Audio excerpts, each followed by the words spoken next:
Our session today, titled Learning from Our Stories, Strengthening Our Connections to Oceans. Ani Boju, Dishinikaz Makosyanakpad, Hojishkinigam Donjabi, Bajun Yundem. Translated, my name means Little Bear Cloud. I am from Wojishkinigam, a small community in northern Ontario. We grew up on Lake of the Woods. I am from freshwater, and our traditional food is walleye. We depend on the walleye to feed our people. I am also from the Lims clan. I would like to start by acknowledging the elders, knowledge keepers, leadership, matriarchs, and sacred items that are in this building with us. Miigwech is how you say thank you in my language. Can everyone try it right now? Miigwech! Miigwech! Thank you. Miigwech to our relatives from this side of Turtle Island, Musqueam, Squamish, Swillitude, who are graciously hosting us on their ancestral lands, who welcomed us here to exchange this knowledge, our languages, and our ways of knowing. We are here from the four directions to hear from Indigenous youth and youth organizations who are here to share their special connection to our oceans. As Indigenous youth, we are mobilizing and amplifying ocean conservation solutions. We have Indigenous youth from the coldest regions of our world and the hottest regions of our world to share their story and their special connection to oceans. I would like to also acknowledge my fellow IMPAC5 young professionals. Some of us are in this room today. My relative from the Senegambia will be facilitating our discussion today, and there'll be time for some questions and answers, but if there is not time, I encourage you to approach all of our panelists afterwards. Chimigwich, and with that, I'm going to hand it over to my relative, Yandeh. Woo! Good morning, everybody. How are we doing? How are we doing? Good. Yes, this is an Indigenous youth networking conversation space, and we need to bring that energy here, right? So, how are we doing? Woo! Thank you.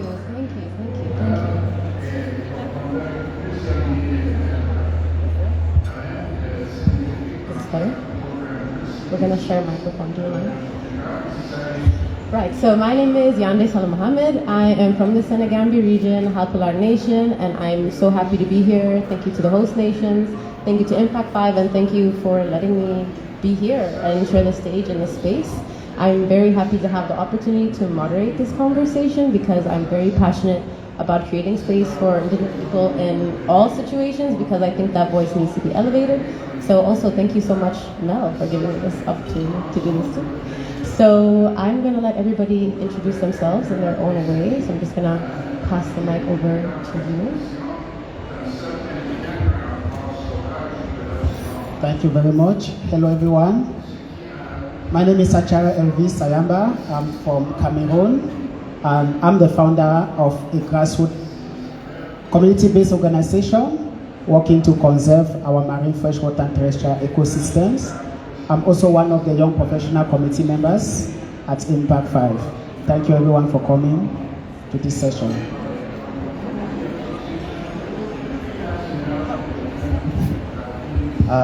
In this sector, Josh Komangapik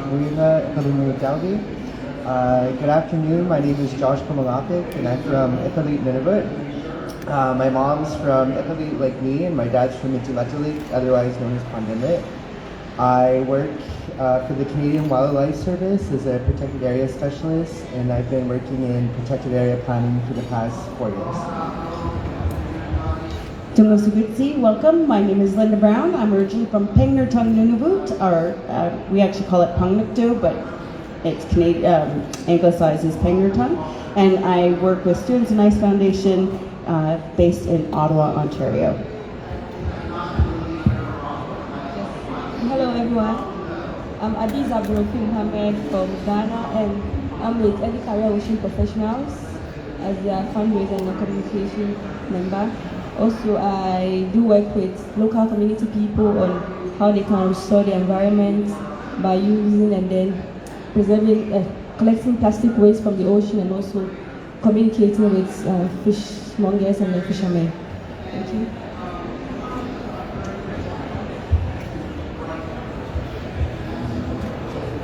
Hello. So we're going to play like a very strange game of hot potato with the mic, so just be patient with us and be patient with me. I'm not texting, I'm looking at the questions on my phone. So we're going to start the questions now and just answer as you see fit. If it seems like it's a question speaking to you, please feel free to pass the mic. So for the first question, is it possible for you to share your experiences as Indigenous youth or youth organizations, and what drives you to have that special connection with the oceans or marine spaces?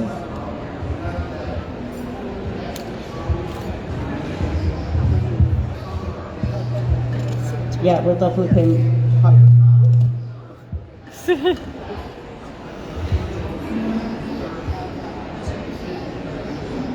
Now, is it working? Excellent.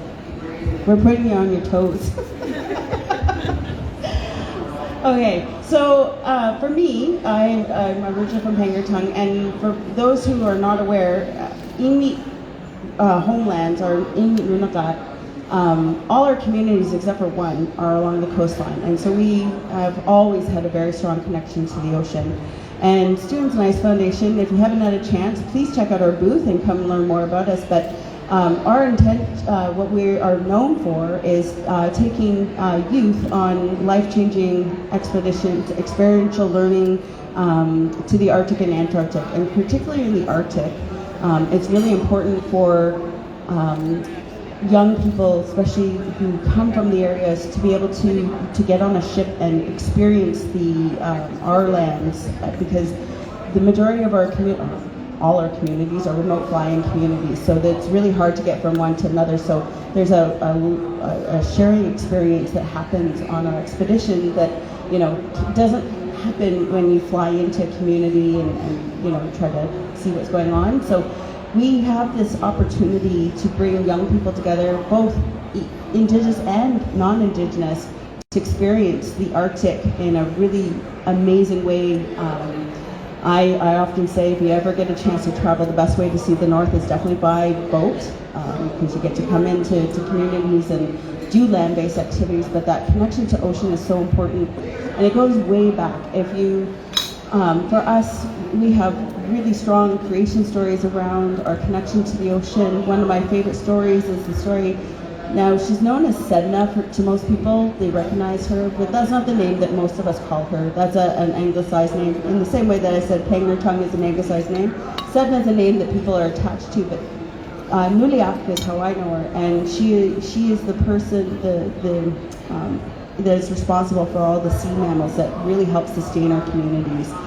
For us, we can't live without the ocean, and so it's really important for us to be able to show people who don't actually see it day to day what's happening in our communities and what they could be doing in their own communities to make life easier and better and reduce the climate change effects in the north. So being able to get on a ship is one of those ways of doing it, and really having that experiential learning. And for us, it's really important that we also engage with community members, elders, young people, to be able to give those teachings around how important it is for us to live on the ocean.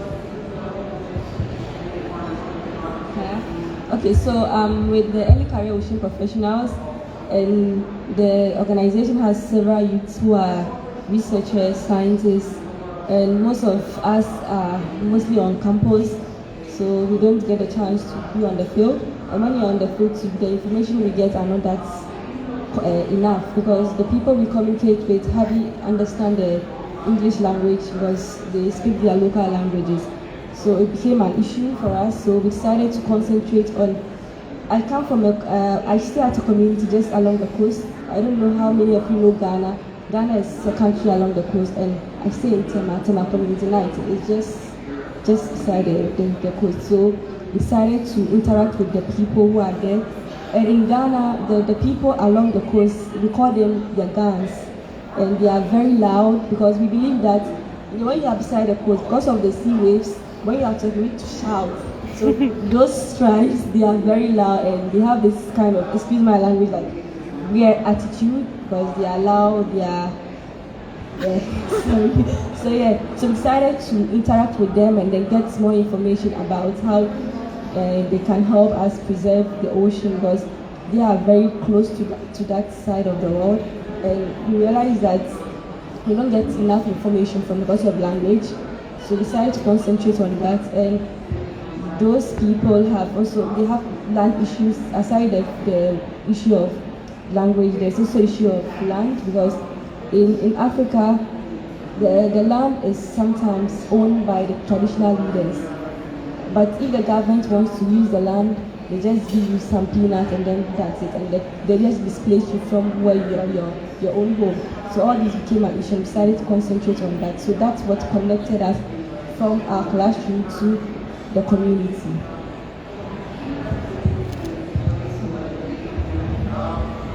Okay, yeah.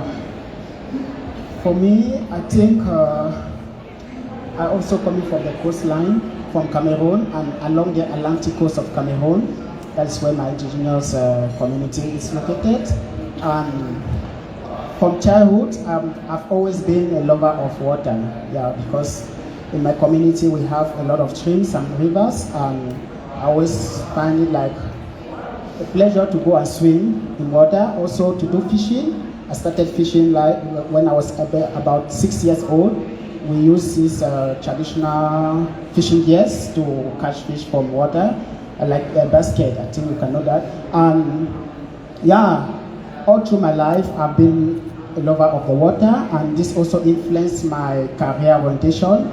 I went into the university to study fisheries and aquatic sciences for 5 years, and ever since then, the passion has been increasing. So I can say it's like a natural inborn passion that is in me to always go along the coastline and to always be close to the water.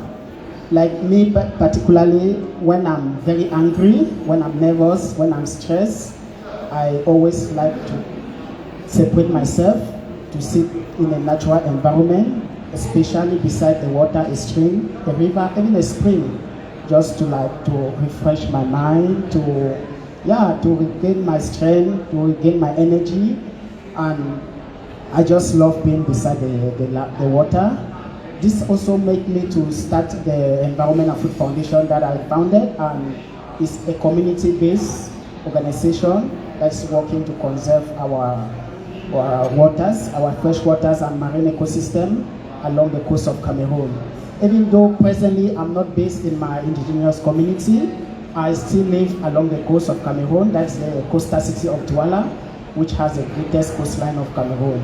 So I've been always living along the coast and working with indigenous coastal community members, engaging with activities at the Environment and Food Foundation. We engage with mostly these indigenous coastal community members along the coastline of Cameroon, where we educate them on conservation practices.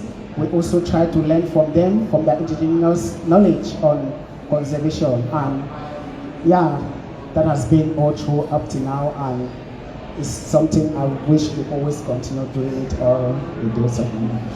Thank you. So I guess my love of marine areas comes from when I was a kid.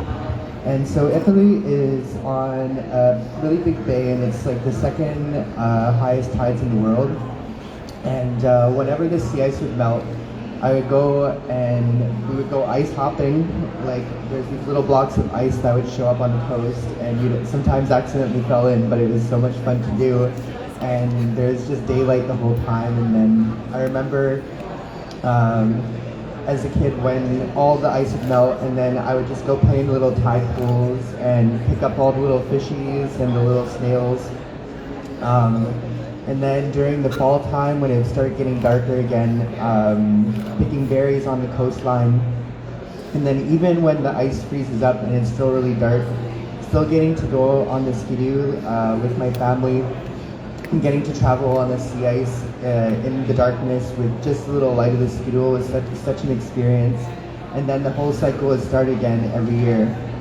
And the love for like the ocean and the environment is part of which is our Inuit societal values and knowledge, which has definitely been something that's ingrained in me ever since growing up. While I was doing my undergrad, I kind of fell into conservation by becoming a summer student with Nunavut Parks and Special Places. I got to visit some really amazing communities and listen to how governments engage and conduct managing those protected areas, and I was really interested in the way how cooperative management works in the territory. So I was hired by my first boss who's actually right there in the audience, right over there, IMPAC5 Canada, and as a management planner, and I really fell in love with working with elders, and it just feels really good to be able to have my love of the environment and stuff, and still be able to like kind of work in our colonial workforce, but still get to hear elders and have hear what they have to share with me. So yeah, that's why I have a connection to the post.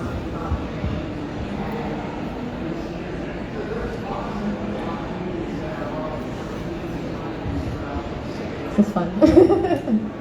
Thank you all for sharing. And something that I see that ties all of the experiences together is like the ocean is very healing and it's not an option. Stewardship is not an option for a lot of us in our community. So I think that's very important.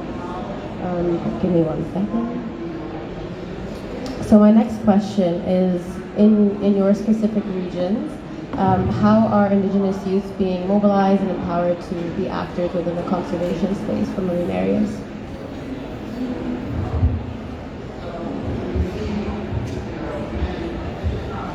I think in my Indigenous community, there's still a lot of illiteracy, high rate of illiteracy in terms of environmental conservation, particularly marine conservation. Many people are not yet conscious of the importance of this and how it benefits all of us. So there's still this high rate of illiteracy, and we need to increase our environmental education activities. We need to really see how we could educate them, empower them to understand what it means conserving. I mean, because many people, even those that went to university to study, they still have little knowledge in terms of conservation. Yeah, because I can count the number of youths in my community that are like having interest in this. We need to really amplify, we need to increase our advocacy and education campaigns in these indigenous communities, and also to extend to other communities along the coastline of Cameroon. This makes the problem a bit more very complicated in my own community, but as we continue educating or raising awareness, many youths are becoming conscious, many indigenous youths are becoming interested, and would like to also become part of the movement. So I think gradually it's changing, but though it's slow, but it is changing. We just need to continue doing it and continue raising new environmental warriors from our communities, encouraging others to also join us in this movement. I think this one has a lot of feedback.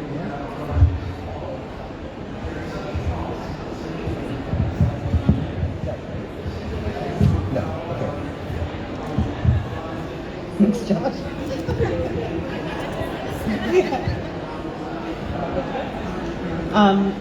So Expedition is actually just a starting point for youth to get involved with Students on Ice Foundation. I'm actually the alumni team lead, so once a youth has gone on Expedition, they come into our alumni program. And what's really amazing, what happens on Expedition is a lot of sharing and knowledge, and I can speak specifically on our 2019 Expedition. We had 130 youth and 91 educators, and those educators were from diverse backgrounds. There were artists, musicians, researchers, policy writers, you name it. There was probably someone that represented that. We had culturalists. That's actually a role that I helped play on the ship. And we brought together a bunch of youth, and 50% of the youth that attended on the 2019 expedition were Indigenous, and the majority of those were Inuit.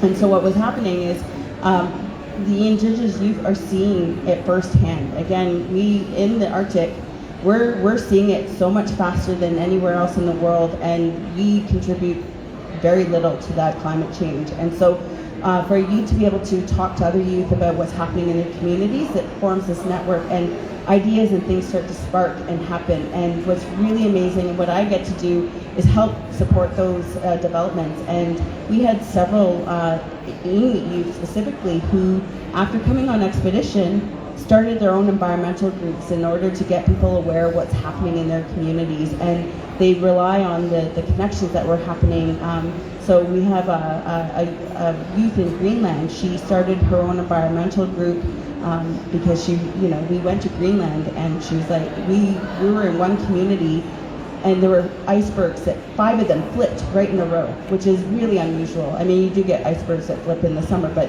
it was something like 33 degrees in Umanak, and so it was extremely warm. And she was saying that affects her community, and she wanted people to know about it, so she started this organization. And we're really fortunate at Students Nice in the alumni program is we have a whole program to support youth after they come on expedition to be able to run and do projects in their own community. So we've helped with communities that have done shoreline cleanups or run their environmental groups, and that I think is really the key thing, is because again, when we talk about youth, you grow up and you're in this small remote community, and being able to network with other people who are going through like similar things is really important. So that's, I think, what we do is help to get those conversations started and get those ideas rolling. And for the most part, they're doing this stuff long before they get to us, and we just help them get on that path a little farther. So with Early Career Ocean Professionals, there's a program it's called Ocean Literacy. It's also something that the Ocean Decade has introduced to use that to educate people about the ocean. And also aside that, the Early Career Ocean, the Ghana chapter, what we've done is we've introduced ocean literacy to schools in the indigenous communities to be able to also make them aware of what's happening around the ocean, like what's happening among the ocean conversation. So, and we've also established a workshop in the rural community, which is called Rural Kids for Climate Action. So all these things are something that we do in order to make people, especially the youth in those communities, aware of the ocean, because we all can't say we understand what's happening with that, because they don't get the opportunity that we've gotten here. So whatever we do here, we also just transfer it to them for them to also understand what's happening. That's how we are also trying to spread the conversation about ocean today.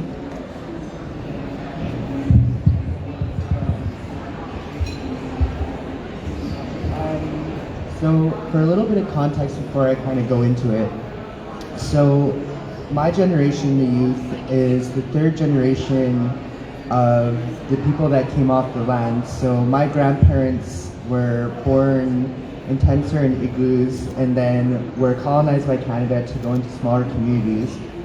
And the generation after my parents experienced like a lot of intergenerational trauma and a lot of hardness, but we still kept like our language and our culture. And I find, especially the youth like nowadays, we're really trying hard to really get past, to heal from that intergenerational trauma and to not perpetuate it onto each other. And I really think that's such a huge, amazing accomplishment.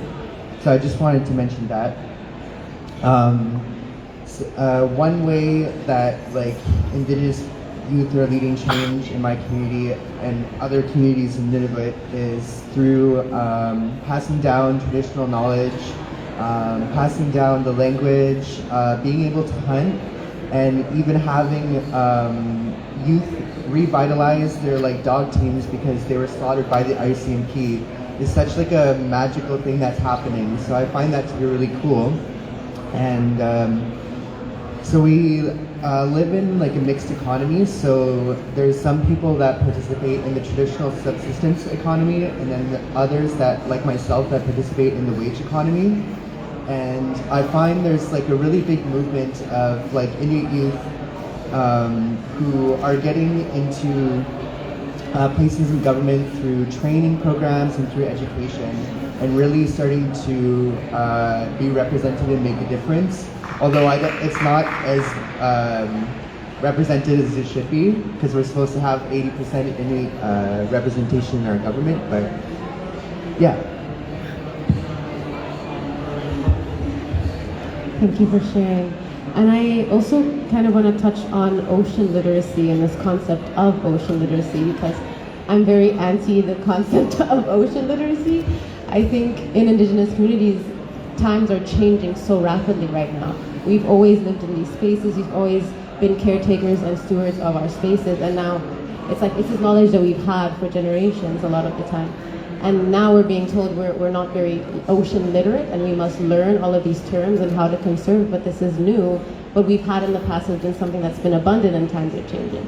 So it's not even about literacy, it's just we are having to adapt to the current situation that's happening right now, which isn't our fault, right? This is colonialism, this is all capitalism and power and stuff. So it's also, I just like want to segue on this concept of ocean literacy because I'm very divided about this term, definitely. So I just want to like take that to the next question, which would be like, what are lessons that you all have to share about your own experiences in your region with ocean conservation, like from just being youth working in the setting or from working in organizations? Like, are there any lessons that you would be able to share with us?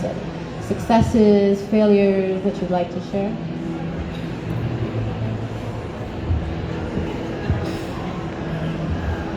To kind of build off of what Josh was saying, again, the intergenerational trauma, and I think the biggest important thing is that, and I'm in the same boat. My mom was born on the land in outside of Pangnirtung in her outpost camp, and then was brought in and went to residential school. And then by the time I came along, my mom decided that I wasn't going to learn in Institute, and that we didn't go out hunting. We did go fishing a lot, especially in Akalawi, because how can you not go fishing in Akalawi? It's the name place of the fish. But what we really need is this. There's been some traditional knowledge that's been lost because of this. What we've gone through, and I think that's the biggest key, is that while we still have some elders are around and know the way that we interact and connect with the ocean, that we're gleaning that information and making sure that it's not lost. And I think that's we're actually in a really neat period of time where technology is actually very helpful in being able to get that information and record it, because again, we're traditionally an oral society. We didn't have a writing system, right? We passed our knowledge down through storytelling, through observation. Kids, you just from the time you're born, you're on your mother's back and you're in the Mauti and you're watching the world from that. So, we observe and learn that way, and that was kind of pushed out, especially with residential school. And I think coming back to that and really making sure that our Inuit IQ values are honored, and that we get that information from those that hold it and make sure that it's not lost and it's passed along. I think that's the best way that I think youth today can move forward is get that information and find neat ways to do it. I know there's been a lot of different projects. Pachichi has this great resource of over 600 elders who just talked about their life. And it'd be wonderful to be able to access that as to be able to hear stories from elders from my home community about how they used to live. I think that's a really important part, is that we have that intergenerational knowledge transfer. So adding up to what she said, I think about we need to have the indigenous languages also being presented very well, because most of our conversations are being made in English and maybe French. And most people from those communities, indigenous communities, they uphold their culture, which is made up of language. And then how can we have a conversation when we don't recognize their languages?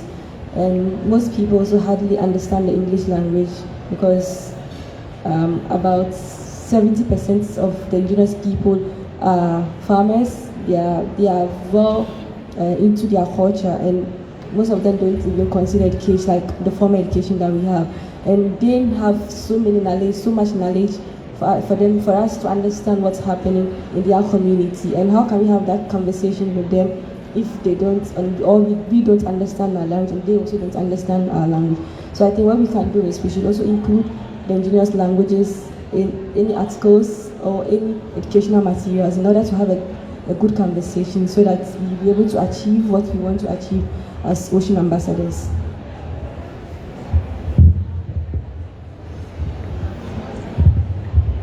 Yeah, for me, I think I've learned a lot in the ocean space, because my journey, my career pathway have been very challenging. let me start by saying, when I finished university as a postgraduate in fishes and aquatic sciences, I had to choose to do conservation, like to start this organization. But everybody criticized this decision of mine. Everybody said, what you are doing is really wrong because, firstly, you have no salary. How are you going to sustain yourself? How are you going to cope? How are you going to manage yourself? But I don't know what was really the passion was pushing me to do this. I just keep resisting everybody. Like, I must do this job, I must do this, I must start this, I must continue on this. So it took a long time, over 5 years, yeah, because I've been like 6 years in this conservation space. And all of this, during this period, it was really challenging for me. Even myself, I was asking myself questions like, what am I really doing? Is this good? Or what am I think one of the lessons is like, we need to be patient also with, like, do what you think is right and be persistent on this. Be patient, resist every challenges because there are many challenges. When it comes to financial challenges for grassroots organizations, it's a big challenge to really have access to funding, especially those of us working at the grassroots level. Many international organizations, they prefer to fund other organizations that are already having the name or they're having a good branding.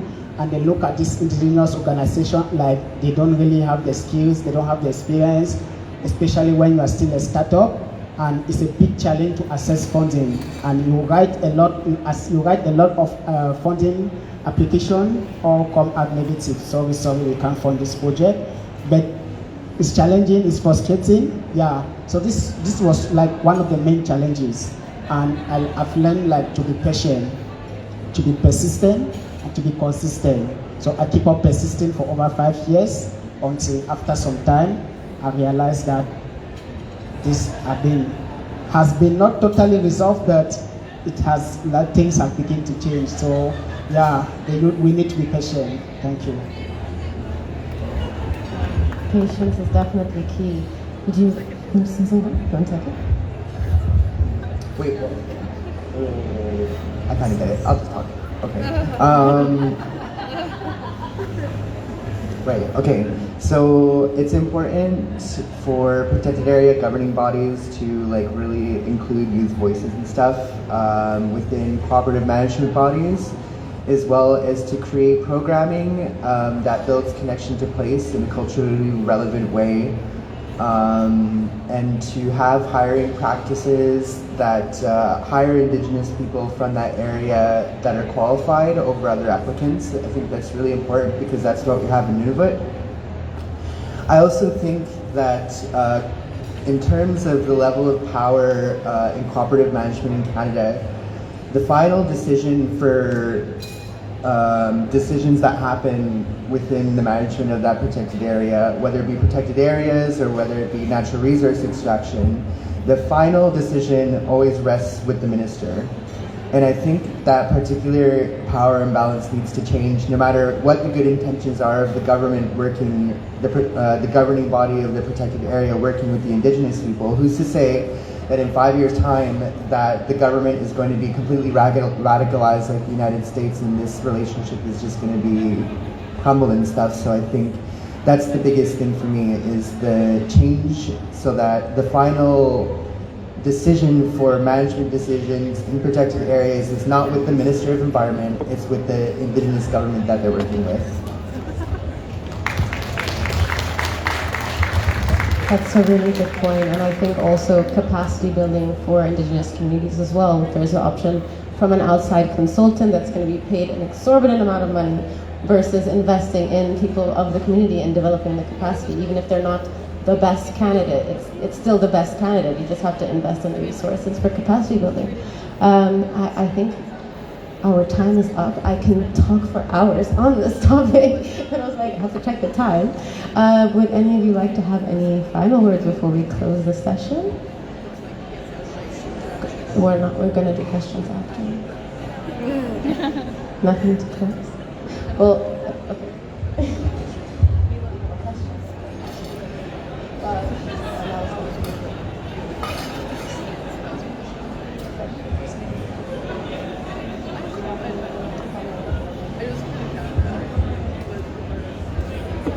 Okay, thank you. Thank you once more, everyone, for being here today. I think us, like indigenous youths or youth-led organizations, yeah, we need to really have the hope.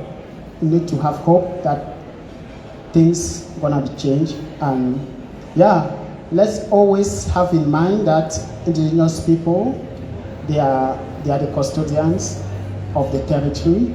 And let's consider them as owners of our projects, owners of the projects we have in their communities. They are not beneficiaries, but they are the owners. We should always have this in mind. We should always give them the platform for them to be like the owner of the project.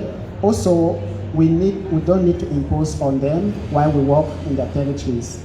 We need to give them an open platform and listen to them. We need to be good listeners. And we need to also learn from their experiences, learn from their indigenous practices in order for us to have sustainable solutions in our conservation efforts. Yeah, thank you.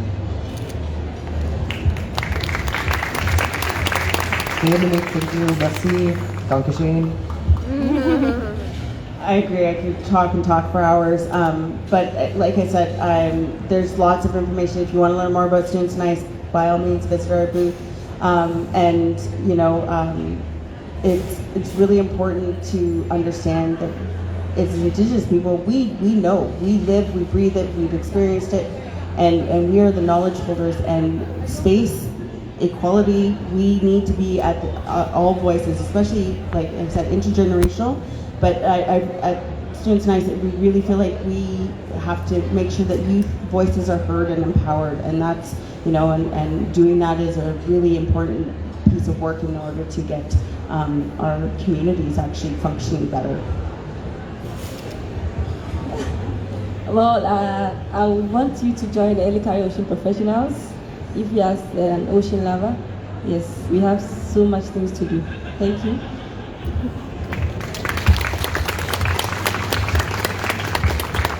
I'd like to thank everybody for the panel. Ajarama.